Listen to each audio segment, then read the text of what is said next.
Contrairement aux méthodes patrimoniales qui se fondent sur la valeur réelle des actifs et des dettes existantes et latentes, et aux méthodes comparatives qui consistent à rechercher des sociétés cotées comparables, l'objet des méthodes de flux financiers est d'approfondir la position des investisseurs en se basant sur les flux financiers futurs de l'entreprise.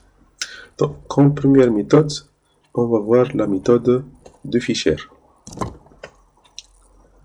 Fisher base son raisonnement sur celui d'un investisseur à vocation purement financière et dont le seul objet est de placer au mieux ses capitaux. La valeur qu'il accorde à l'action visée sera la valeur actuelle des revenus qu'il espère en retirer, et cette valeur elle est fonction de les revenus futurs attendus et de la valeur actuelle et donc du taux de rendement attendu. Ainsi, la valeur de l'entreprise est égale à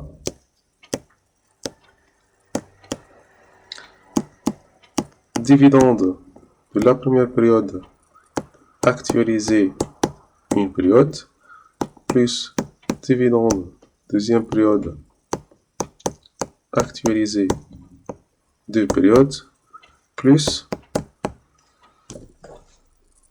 dividende n période actualisé n période plus la valeur finale actualisée n période.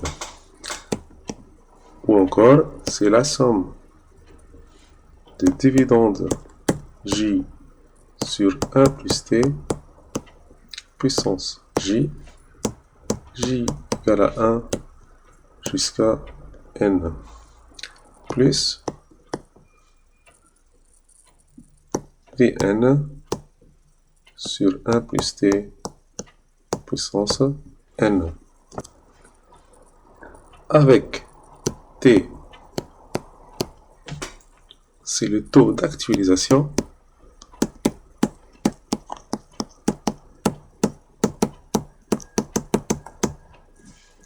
minimum espéré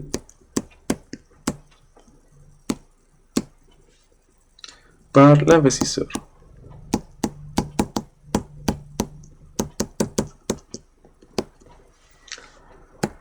DJ, c'est le dividende avoir fiscal compris.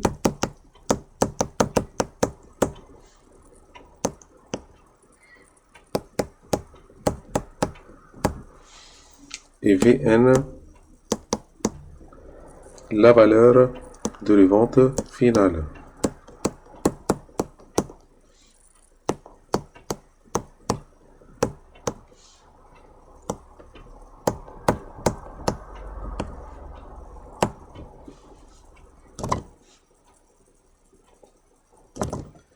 Dans la vidéo suivante, on va voir un exemple.